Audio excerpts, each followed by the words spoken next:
ॐ ज्ञानतिमिरन्धस्य ज्ञानाञ्जनशलाकया चक्षुरुन्मिलितं येन तस्मै श्रीगुरवे नमः। श्रीचैतन्यमनोभीष्टं स्थापितं येन भूतले स्वयं रूपा कदा मह्यं ददाति स्वपदान्तिकं। वन्देऽहं श्रीगुरून् श्रीयुतापदकमलं श्रीगुरून् वैष्णवांश्च श्रीरूपं साग्रजातं सहगण रघुनाथान्वितं तं सजीवं साद्वैतं सावधूतं परिजनसहितं कृष्णचैतन्यदेवं श्रीराधा कृष्णपादान् सगण ललिता श्रीविशाखान्वितांश्च। हे कृष्ण करुणा सिन्धु दीनबन्धो जगत्पते गोपेश गोपिका कान्त राधा कान्त नमोऽस्तुते। तप्त काञ्चन गौराङ्गी राधे वृन्दावनेश्वरी वृषभानुसुते देवी प्रणमामि हरिप्रिये।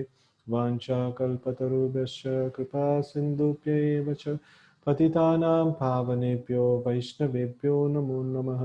जय श्री कृष्ण चैतन्य प्रभु Nityanand Shri Advaita Gadadhar श्रीवासादि गौरभक्तवृंद।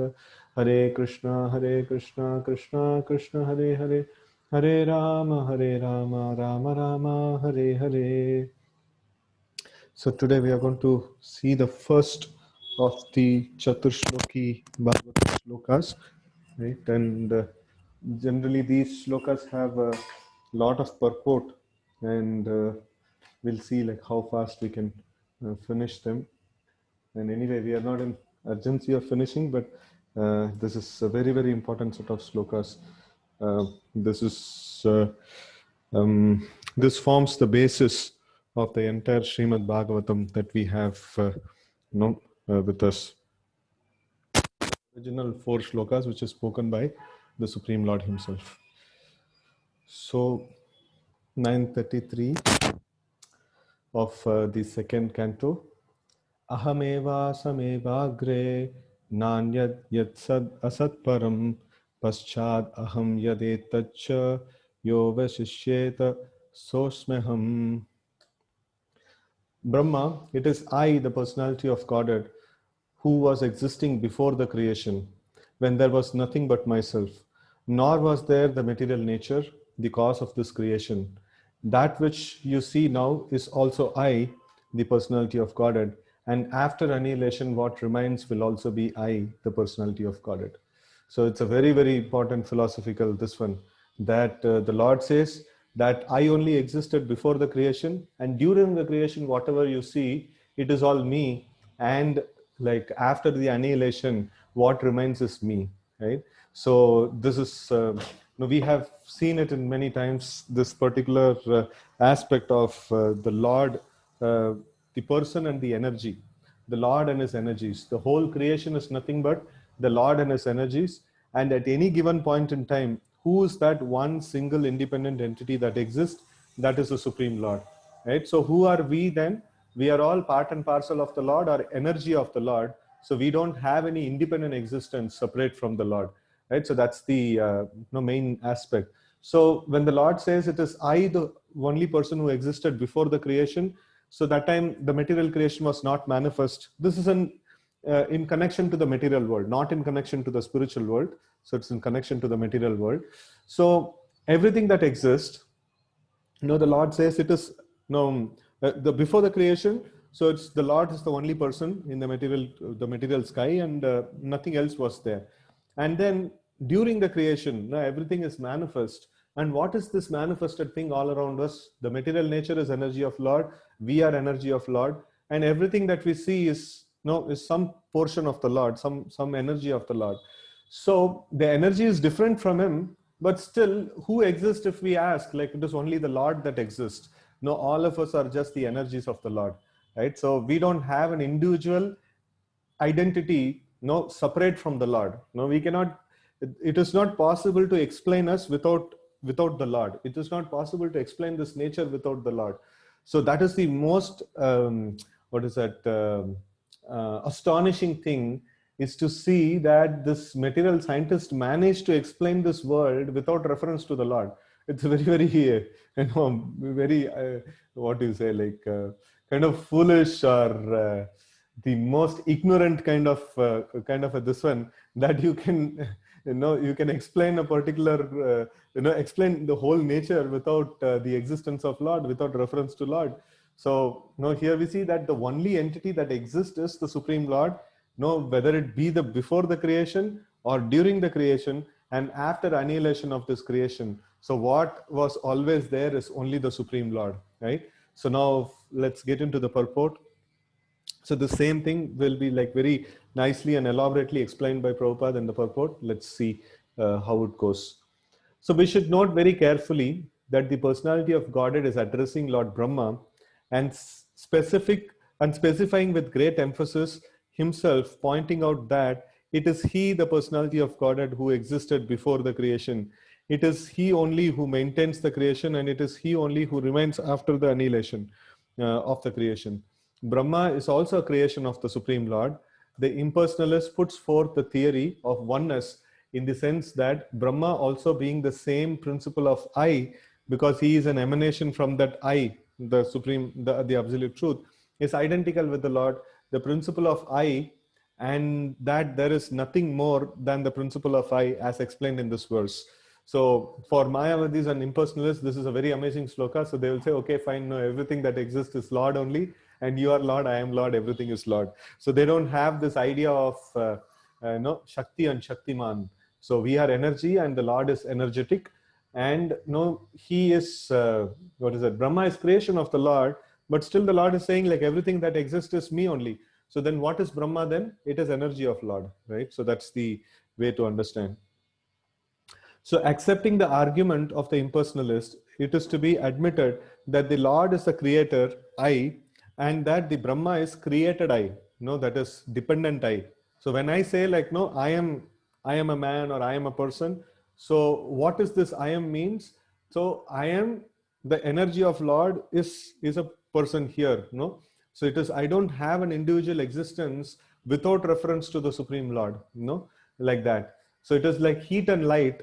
No, without reference to fire, the heat and light is of no significance.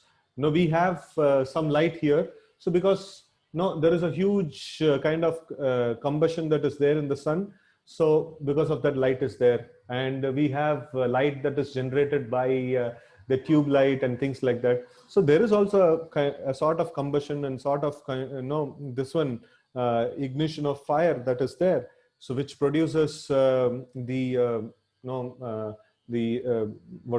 light. Heat and light requires fire, right? So in this way, heat and light is there. We cannot explain heat and light without reference to fire. So in the same way, we cannot explain any of the creation without reference to the Supreme Lord. So therefore, there is a difference between the two I's, namely the predominator I and the predominated I. So that's one is the master I and another is the subordinate I. Therefore, there are still two I's, even accepting the argument of the impersonalist. But we must note carefully that these two I's are accepted in the Vedic literature, that is Kathopanishad, in the sense of quality. The Kathopanishad says, Nityo Nityanam Chetanas Chetananam Eko Bahunam Yo Vidadati Kaman. So here it is, the oneness is of, in the sense of quality, that is Nitya. Nitya means eternal. So Nityo means like plural. Amongst many, many eternal beings, Nityanam, one eternal being is there. And Chetanas Chetananam, amongst many, many conscious entities, there is one conscious entity is there, Chetananam. And Eko Bahunam, so that one entity is catering to Bahunam. Bahu means like many. So Eko Bahunam Yo Vidadati Kaman. So that one, amongst like that supreme one amongst all the eternals and that supreme one amongst all the conscious entities, that one Yo Vidadati Kaman. So like Data means like one who is given, one who is giving, like charitable person is sometimes called as Data. So like, so here it is mentioned, Yo Vidadati Kaman. So Kaman means desires. So all of us, the Bahu or the many aspect, all the living entities are called as Bahu. And then the, this one, the one supreme living entity is called as the Eka. So Eko Bahunam Yo Vidadati Kaman. So that one entity is supplying the needs and necessities and fulfilling the desires of all the living entities, right? So that's the this one. And here the most important thing which is mentioned about, so that oneness is on the sense of quality. So that is Nitya. No, we are Nitya and the Supreme Lord is Nitya.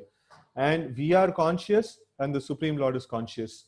So this in quality, no, both we and the Lord are the same.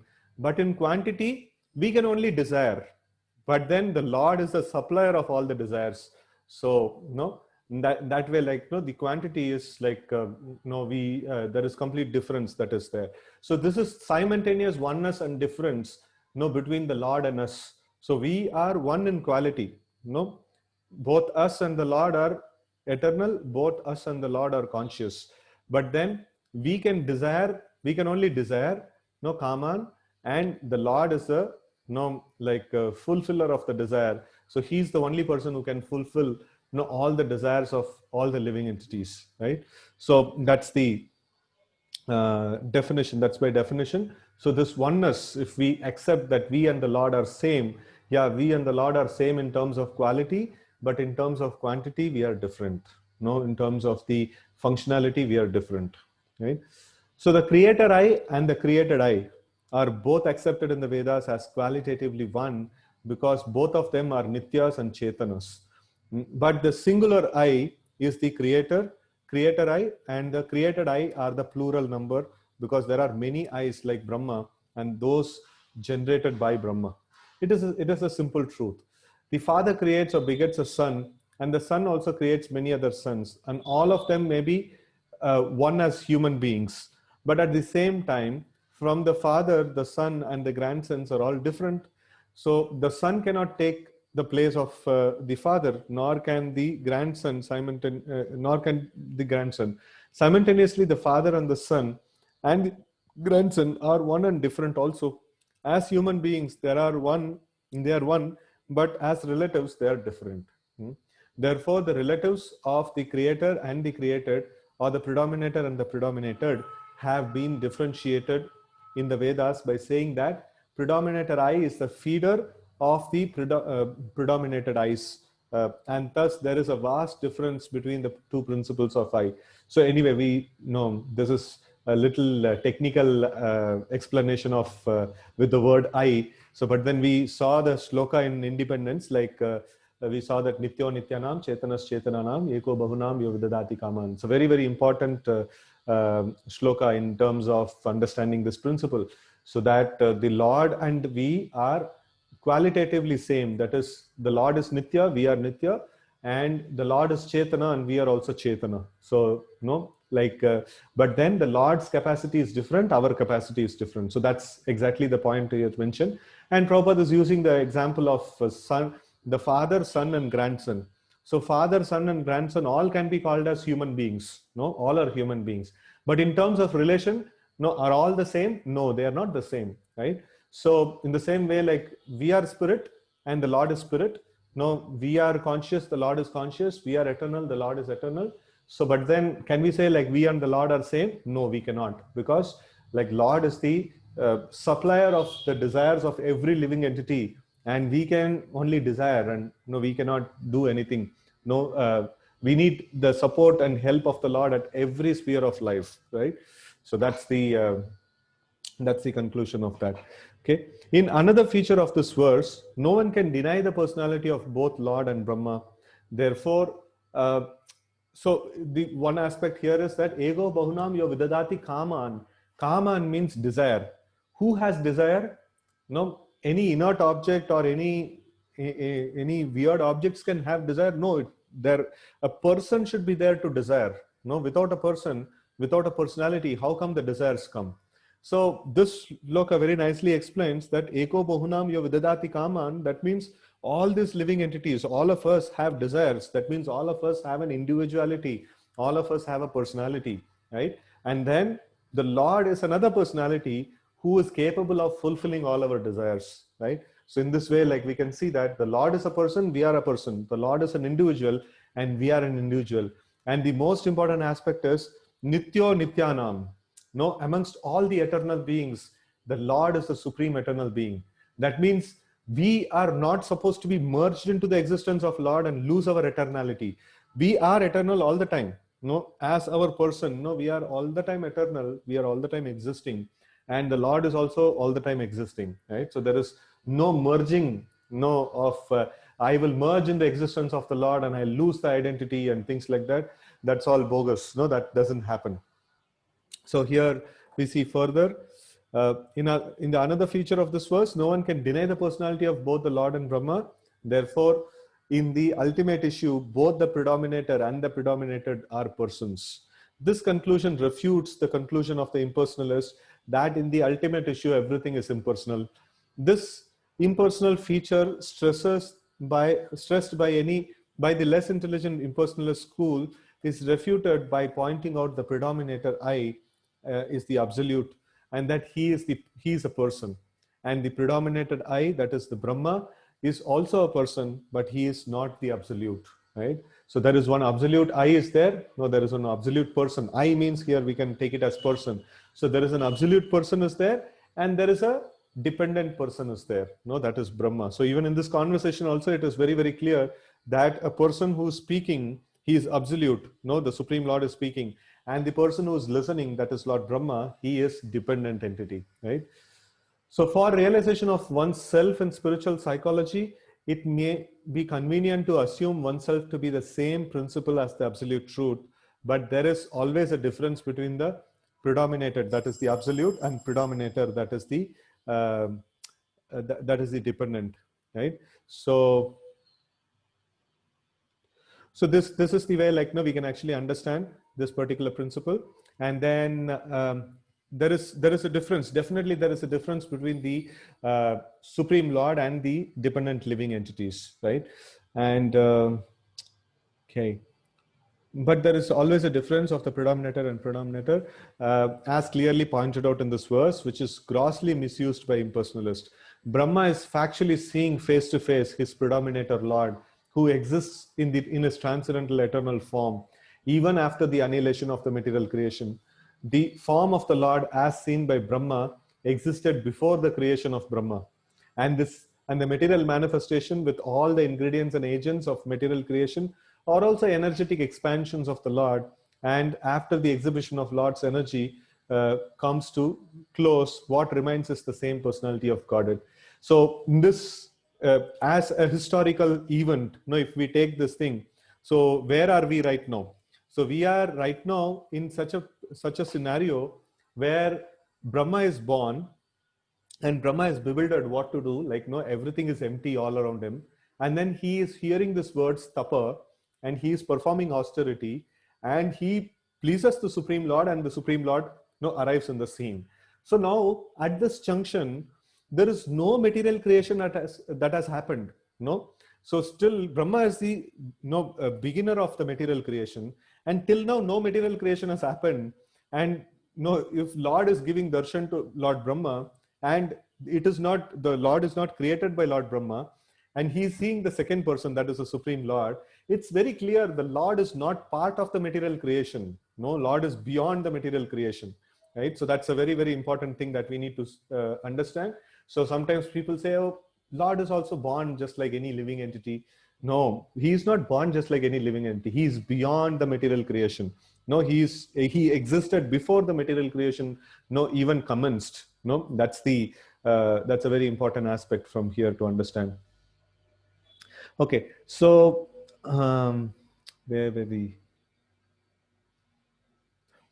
The form of the Lord, as seen by Lord Brahma, existed before the creation of Brahma, and the material manifestation with all the material manifestation with all the ingredients and agents of material creation are also energetic expansions of the Lord. And after the exhibition of Lord's energy comes to close, what remains is the personality of Godhead. So in the world now, whatever we are seeing, whatever varieties we are seeing, it is all what? Bhumir apo analo vayo kammono buddhirevacha ahankara mitiyamme binna prakriti rashtada. So he says, like Supreme Lord says in Bhagavad Gita, that all the material things that you're seeing, all the ingredients and agents of material creation, what is mentioned here, it's all energy of the Supreme Lord. It's all energy of the Supreme Lord. So energy and energetic cannot be told different. No, they are the same. No, fire, heat, and light is also fire only, and fire is also fire only, right? In that way, so the Lord existed before the creation, no, without exhibition of his energy, and during the creation, so much of his energies are like like spread around and in so many different varieties. And at the time of annihilation, again, what happens? All this energy is again absorbed into himself, and then he is the same person. No, he's just the same. So in that way, we can see that the Lord exhibits his energy. Sometimes he withdraws his energy, but all the time, no, it is only one entity that exists in the whole creation. That is the Supreme Lord. So this also proves the Vedanta Sutra, Ekameva Advitiyad. So that means in the entire creation, there is only one entity that exists, no second entity that exists. So that's very clearly established here. That one entity which exists all the time is the Supreme Lord, and all the varieties that we see around is nothing but his energies, right? Okay. So therefore, the form of the Lord existed in all circumstances of creation, maintenance, and annihilation. The Vedic hymns confirm this fact in the statements Vasudevo va idam agra asin na brahma na shankara eko narayana asin na brahma neshana, etc. Before the creation, there was none except Vasudev. There was neither Brahma nor Shankara. Only Narayana was there and no one else, neither Brahma nor Ishana. Sripad Sankaracharya also confirms in his comments on the Bhagavad Gita that Narayana, or the personality of Godhead, is transcendental to all creation, but the whole creation is product of Avyakta. So Narayana para Avyakta, no, that is mentioned in the this one Shankaracharya mentions. So that means Narayana is beyond the material creation. Therefore, the difference between the created and the creator is always there, although both the creator and created are of the same quality. The other feature of the statement is that the supreme truth is Bhagavan, or personality of Godhead. The personality of Godhead and his kingdom have already been explained. The kingdom of Godhead is not void as conceived by the impersonalist. The Vaikuntha planets are full of transcendental variegatedness, including the four-handed residents of those planets with great opulence of wealth and prosperity. And there are even airplanes and other amenities required for high-grade personalities. Okay, so before continuing, the first point we saw in the purport is that the Lord and the living entity are one in terms of quality, but they are different in terms of quantity. And then the second point that we read was, just before we saw that the Supreme Lord is beyond the creation. Supreme Lord is completely beyond the creation. He existed before the creation. So that is the second point. And then the third point that we are seeing is that Supreme Lord is the Bhagavan, or he has so many wonderful qualities, or so many wonderful,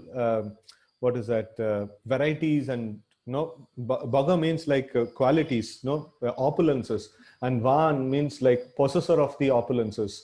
So it is mentioned in the Vedic scriptures that Aishwaryasya Samagrasya Viryasya Yashasya Shriya Jnana Vairagayos Chaiva Shannam Bhaga Itangana. So that means this Bhaga means like opulences, and then it is Aishwarya means that is wealth, and Samagrasya means in completion, in total. Aishwaryasya Samagrasya, Viryasya, strength, Yashasya, fame, and Shriya, beauty, Jnana, knowledge, and Vairagya is renunciation. So all of them in complete, in fullness, it is present in a person, and he is called as Bhagavan, Bhagavan in its ultimate sense. So anyone has any chota mata quality also can be called as Bhagavan. Okay, he has got some opulence, but then Bhagavan in its full definition, in its completion, is the Supreme Lord who possesses all the opulences in full. Everything that exists belongs to him. He has all the opulences in full. So no such Bhagavan. He is the Bhagavan. He is the possessor of every single thing that exists. That is the meaning of the word Bhagavan, right? So anyway, we will try to read this again. The personality of Godhead and his kingdom have already been explained.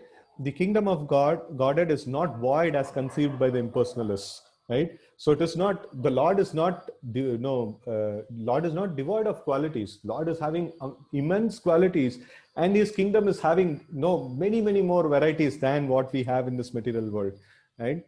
So the kingdom of Godhead is not void as conceived by the impersonalist. The Vaikuntha planets are full of transcendental variegatedness, including the four-handed residents of those planets, with great opulence of wealth and prosperity. And there are even airplanes and other amenities required for high-grade personalities. Therefore, the personality of Godhead exists before the creation, and he exists with all transcendental variegatedness in Vaikuntha Lokas. The Vaikuntha Lokas also accepted in the Bhagavad Gita as the Sanatana nature, or not annihilated even after the annihilation of manifested cosmos. Those transcendental planets are of different nature altogether, and that nature is not subjected to the rules and regulations of material creation maintenance or annihilation.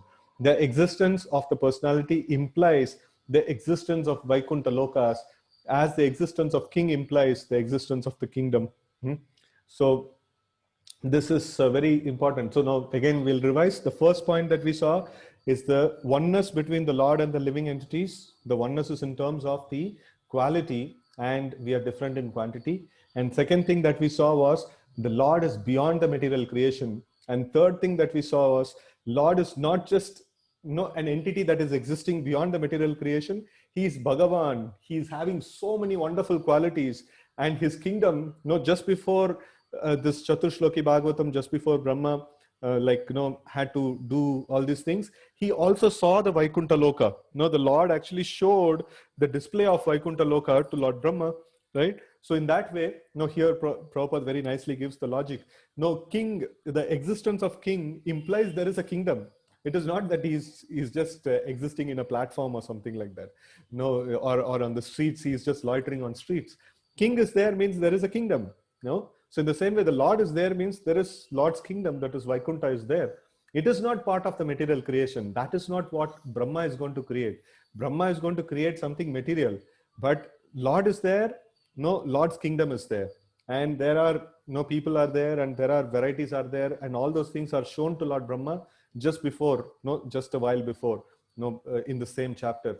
So in this way, we can see that there is a eternal nature, Sanatana nature, which is from Bhagavad Gita, Prabhupada is quoting, Vyakta Avyakta Sanatana. So he says that the Lord says that there is a Sanatan world. There is a Sanatan means there is an eternal or permanently existing place.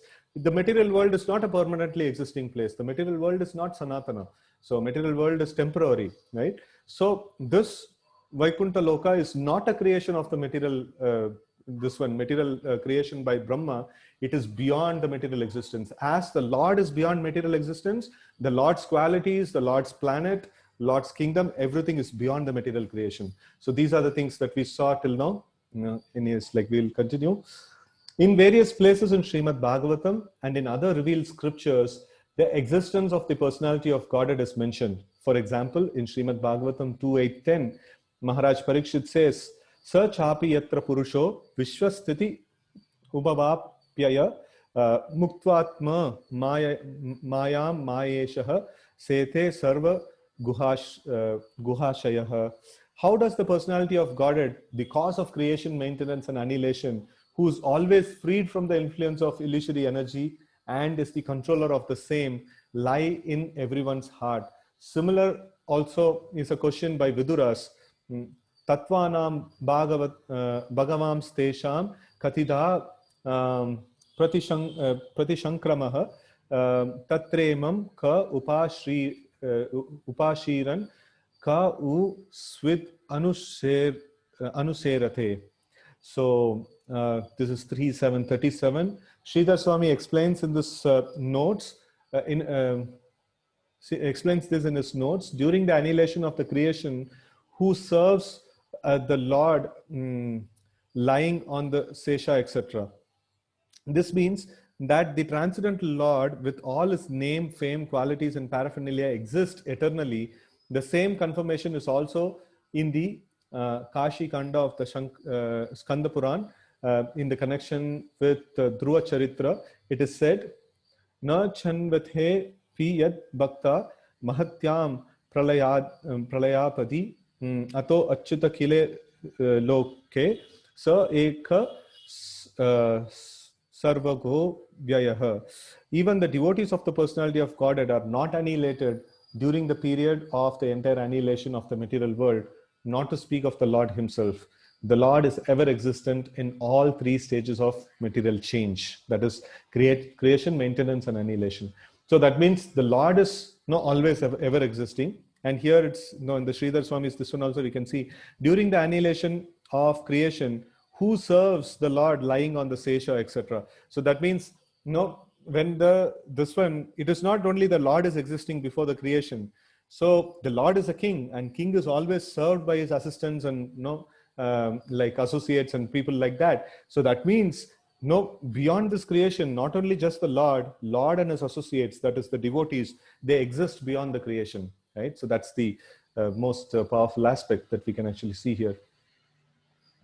Okay, so even the devotees of the Lord are not annihilated at the point of this one. The impersonalists adduce no activity to the Supreme, but in this discussion between Brahma and Supreme Personality of Godhead, the Lord is said to have activities also, as he has his form and quality. So why do the impersonalists say there is no quality, there is no form, the Lord is Nirakara, the Lord is Nirguna, the Lord is Nirvisesha, and things like that? So because it's a simple logic, because they think that we have gunas, we have qualities. Sometimes we can be angry, sometimes we can be like friendly, and sometimes we can maintain enmity. This is all duality. And the spiritual existence means it is called non-dual. It is called dvandvair vimuktair. Whenever even a liberated person is called, so he's like he's beyond the duality of this material world. So if you take any quality, if there is gentleness, then there is harshness, the opposite quality exists.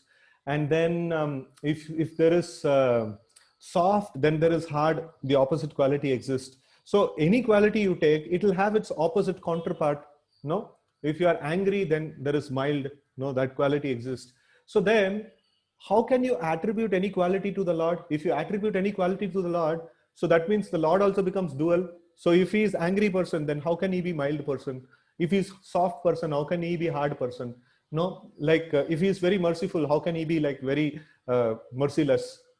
So all like how these qualities, you put one quality, immediately the opposite qualities, counteraction comes. So then Lord also comes into duality. So Lord is beyond all the duality. That means he doesn't have any quality. So this is how the impersonalists establish their argument that Lord is Nirvisesha or Lord is Nirguna.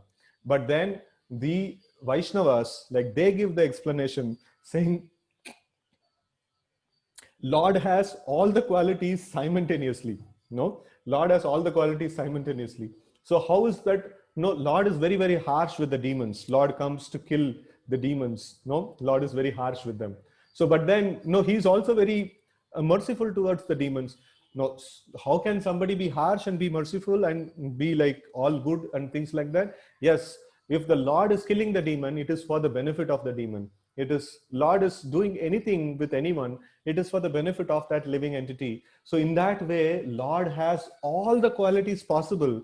So there is no duality here. All the qualities possible is there in the Lord. So like impersonalist goes to the negative extent, saying, oh, Lord should not have any dualities. That means Lord doesn't have any qualities at all. And the devotees of the Lord or the Vaishnavas, they go to the extent of saying, why strip off the Lord of any quality? Lord has all the qualities.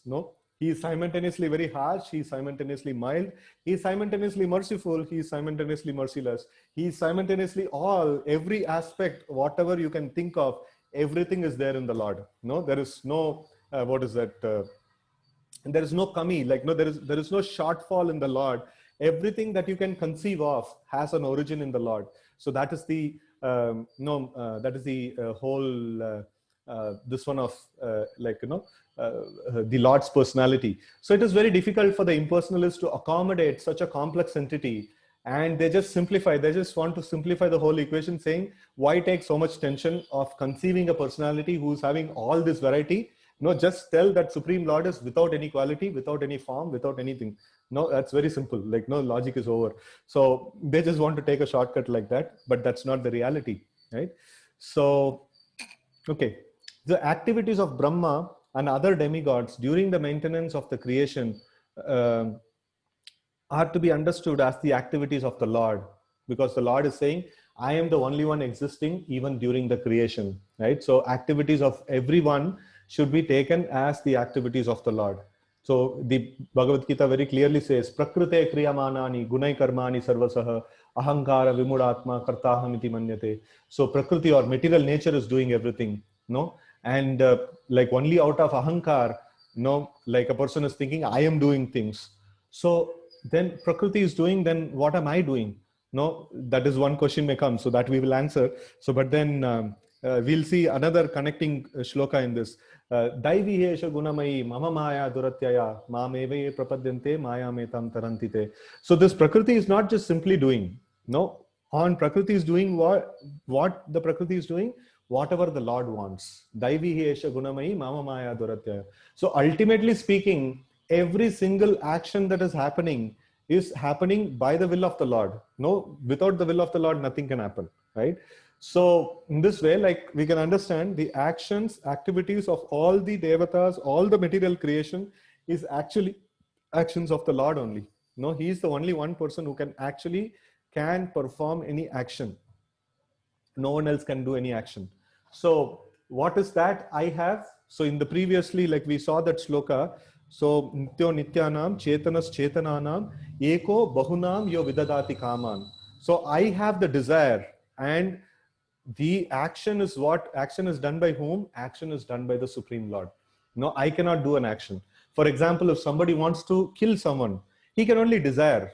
No, like who is giving the bodily strength to kill the person? Who is giving the directions to go and kill the person? Who's what is this knife that is used to kill a person? So knife is nothing but earth, water, fire, air, ether. It is an energy of the Lord. It is part of Prakriti, and Prakriti is acting on the will of the Lord. And all our bodily limbs, that is also made of earth, water, fire, air, ether, and it is all energy of the Lord, and it is acting on the will of the Lord. So I can only desire to kill some person, no, and if actually the killing has to happen, it has to be done by the Lord. So without his sanction and without his endeavor, like nothing can happen, right?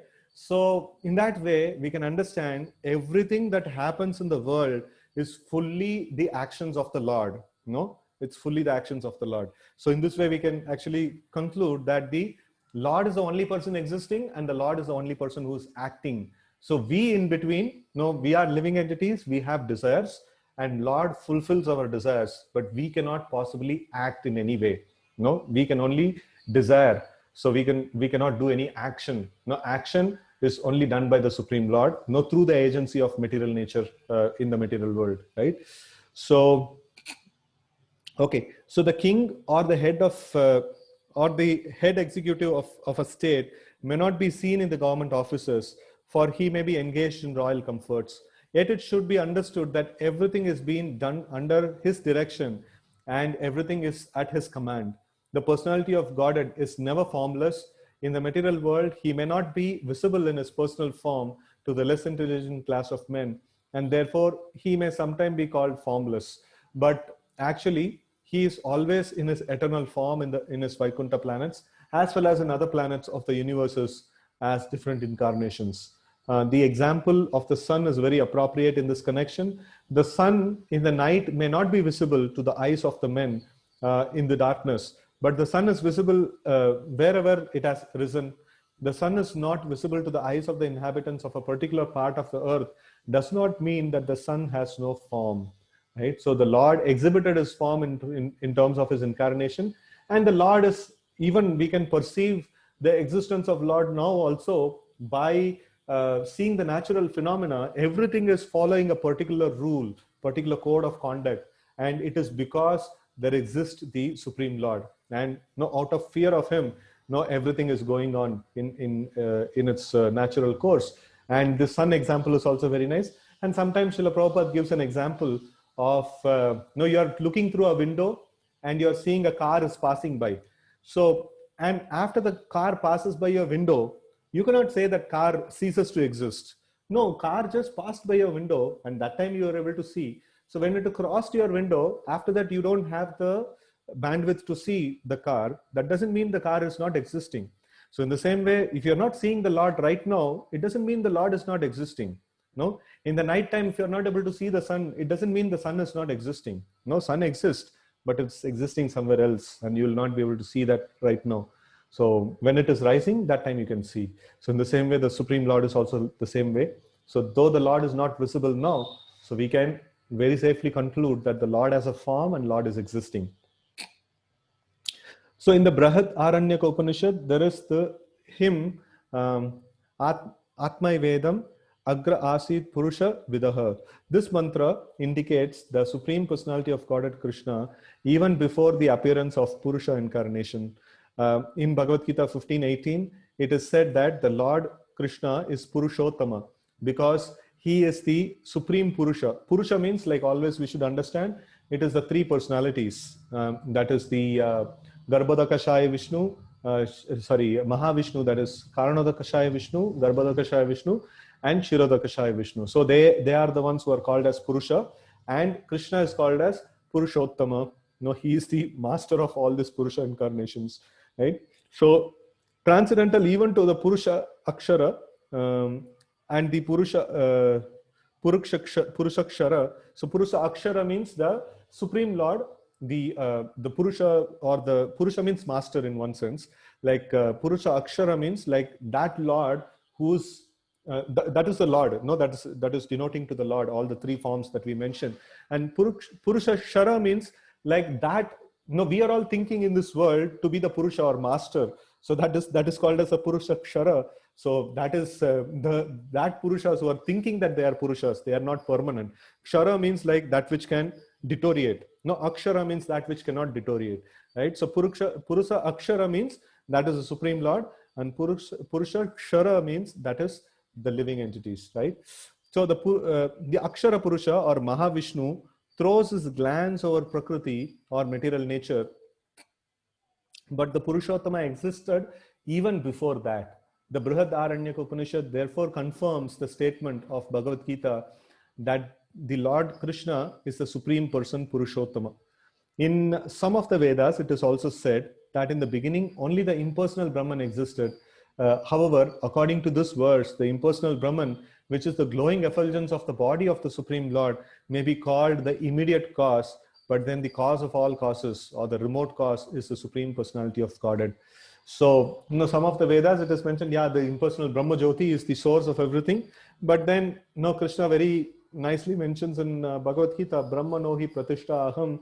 So, the Brahman is dependent on the personal form, and the Brahma Jyoti is nothing but the effulgence, the bodily effulgence of the Lord.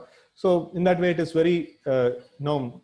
The Brahman is definitely the cause of the material creation, but then the cause of Brahman is the Supreme Lord. So, in that way, the Supreme Lord is called as the Sarva Karana Karanam, or he is the cause of all the causes, right?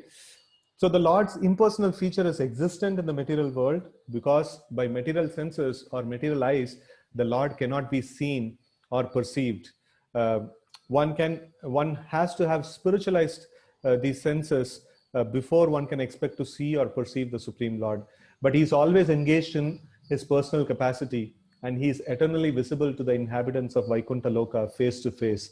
Therefore, he is materially impersonal, just as the executive head of the state may be impersonal in the government offices, although he is not impersonal in the government house. Similarly, the Lord is not impersonal in his abode, which is always Nirastakohakam, Sada Nirastakohakam, the first shloka of Bhagavatam, as stated in the very beginning of Bhagavatam. Therefore, both the impersonal and the personal features of the Lord are acceptable as mentioned in the revealed scriptures. This personality of Godhead is very emphatically explained in Bhagavad Gita in connection with the verse Brahmanohi Pratishtaham 1427. Therefore, in all ways, the confidential part of spiritual knowledge is realized is realization of the personality of Godhead and not his impersonal Brahman feature. So that means the deepest spiritual understanding is realization of the personality of Godhead and not the impersonal feature of the Lord. One should therefore have his ultimate aim of realization, not in the impersonal feature, but in the personal feature of the absolute truth. The example of the sky within the pot and the sky outside the pot may be helpful to the student for his realization of all pervading quality of the cosmic consciousness of the absolute truth. So this is an example, or this is an analogy that is used by the impersonalist. They say they take a pot, and then you see the pot has a sky within, and the sky is of the shape of the pot, right? And then there is sky outside also. And now you break the pot. What happens? The sky inside and the sky outside has merged, no? And it is the same sky. In fact, they have not merged. They are the one sky. No, you are thinking that the sky inside is no different sky and the sky outside is different sky. So now, since the pot is broken, you can actually see that no, all the sky is the same. So the same thing they apply to the living entities. You see, like, no, you are a person. No, you think that there is a consciousness within you, and there is a consciousness outside. And after this body is finished, your consciousness and the consciousness outside is merged. And in fact, there never existed two consciousness. There was always one consciousness. And the body, because of existence of body, you thought that there is a different consciousness within the body. So that is how they actually explain the concept of no, there is one Nirakar that is there, no, everywhere. So, but then the Vaishnavas have, no, Prabhupada very nicely gives the explanation here. So this example is not sufficient enough. No, it is not explaining the absolute truth in full. This example is only explaining the all-pervasive nature of the Supreme Lord, but it doesn't explain the personal feature of the Supreme Lord. The Lord has a personal feature and he resides in Vaikuntha. And by his impersonal feature, he is spread everywhere. Maya tatamidam sarvam jagat abhyakta murtina. No, by my impersonal feature, I am spread throughout the material creation. Right? So that's the explanation that the Supreme Lord gives. So in this way, we can understand that the Lord, this Mayavadi's examples can be used to understand the all-pervasive nature of the Supreme Lord, but that is not sufficient enough. That is not complete explanation of the absolute truth. The complete explanation of absolute truth means he is a lovable person. He is a very, very sweet, lovable person, and he exists in his abode. And he's always willing to do anything and everything for his devotees. No, so that's the nature of the Lord. So that thing is missing in these in the Mayavadi's explanations of the absolute truth. Right. So okay, let's see. But that does not mean, that means this pot breaking example, what we gave. But that does not mean the individual part and parcel of the Lord becomes the supreme by a false claim. It means only that the conditioned soul is a victim of the illusory energy in her last snare. So what is the last snare, or the powerful weapon, or what do we call, like trump card? Sometimes people say, like, no, it's a trump card. So if they have a lot of ideas, so generally the people have their most powerful ideas as their trump card, and they don't play the trump card right at the front. They reserve the trump card for the last hit. So in the same way, the illusory nature or material nature has its trump card. Like the material nature can tell, hey, why are you serving the Lord? No, you just take care of yourself. No, sense gratification is all in all, and things like that. And if the living entity is not listening to any of these, any of these allurements of the material nature, the material nature finally puts the trump card. What is this service to Supreme Lord and things like that? You are that Supreme Lord. No, why don't you understand that you are the Supreme? So that is the last weapon. And the living entity says, oh, I am the Supreme. Oh, it's very nice. No, I am the Supreme. Right? So that's the last weapon of the material nature. And a very, very foolish person gets hit by that weapon, thinking that, oh, I am the Supreme. Right? So that's the last snare, or the last weapon of the illusory energy of the Lord. Right? So to claim to be one with the cosmic consciousness of the Lord is the last trap set by the illusory energy, or Daivi Maya. Even in the impersonal existence of the Lord, as it is in the material creation, one should aspire for personal realization of the Lord. And that is the meaning of Paschad Aham Etad Cha Yo Vishishyeta Sosmi Aham. So Brahmaji also accepted the same truth when he was instructing Narada. He said, Soyam Te Abhihitas Tata Bhagavan Vishwa Bhavanaha. There is no other cause of all causes than the Supreme Personality of Godhead Hari. Therefore, this verse, Aham Eva, never indicates anything other than the Supreme Lord. And one should therefore follow the path of the Brahma Sampradaya, or the path from Brahmaji to Narada to Vyasa, etc. And make it a point in life to realize the Supreme Personality of Godhead Hari or Lord Krishna. This very confidential instruction to the pure devotees of Lord was also given to Arjuna and to Brahma in the beginning of the creation. The demigods like Brahma, Vishnu, Maheshwara, Indra, Chandra, and Varuna are undoubtedly different forms of the Lord for execution of different functions. The different experimental ingredients of material creation, as well as multifarious energies, also may be of the same personality of Godhead. But the root of all of them is the Supreme Personality of Godhead, Sri Krishna. One should be attracted to the root of everything rather than bewildered by the branches and leaves. That is the instruction given in this verse. Okay. So now this is the explanation of the first sloka. So just a revision, the first thing that we saw is that the Supreme Lord is, what is that? The Supreme Lord and the living entity can be called one in terms of quality, but not in terms of quantity. And the second thing that we saw is that the Supreme Lord is beyond the material creation. And third thing that we saw is the Supreme Lord is beyond material creation, but he is not just lying down somewhere, without anyone and in some darkness. So the Supreme Lord is Bhagavan. He's having so many wonderful qualities. He's having his kingdom, the Vaikuntha Loka. He's having his devotees, who are also eternal as he is, who are not creations of the material world. And all of them are blissfully ever existing. They are there. And then, we saw that how the impersonalist idea of thinking that I can become the Lord is actually foolish. And in fact, that is the last weapon of the material nature. And we should always aim at the personal feature of the Lord. We should always aim at surrendering unto the lotus feet of the Lord. We should always aim at the association of that great personality, that lovable personality, the Supreme Lord. Right? So that is the main aspect of this particular thing. And again, the shloka, the first shloka that we saw in the 33 is the first of the Chatur Shloki. And this says that I existed, the Supreme Lord is telling to Brahma. So it is very clear that two entities are there. So the Lord is there and the Brahma is there. And he is saying, I was existent before the creation.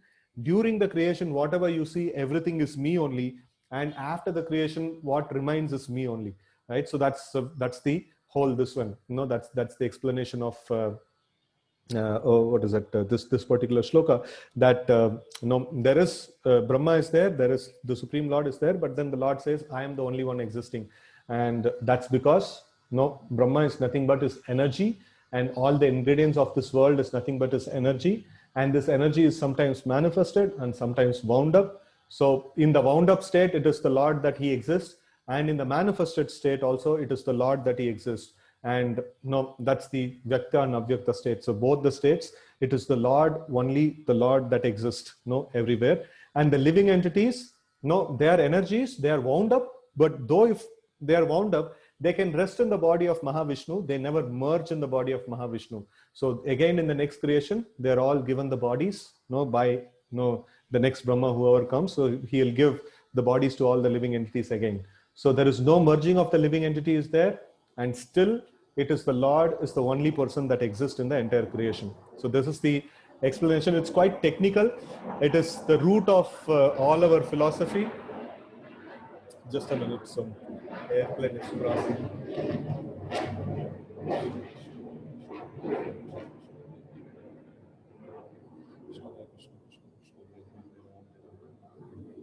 Okay, so this is the root of our philosophy. This is the root of Achinta Veda Veda Tattva. So that is the identity of our philosophy, right? So the Lord is the only entity that exists, but still we as an individual exist eternally, and we are nothing but the energy of the Lord. So we are always the same. It is not just because we are energy of the Lord, we can be crushed and merged and things like that. No. The Lord, by his will, has created all of us as individuals. And that is why the scriptures describe Nityo Nityanam. All of us are described as eternal and not temporary, right? So the material nature is temporary. The living entity is not temporary. Living entity is eternal. But then the living entity is also energy of the Lord. The original person that exists is only the Supreme Lord.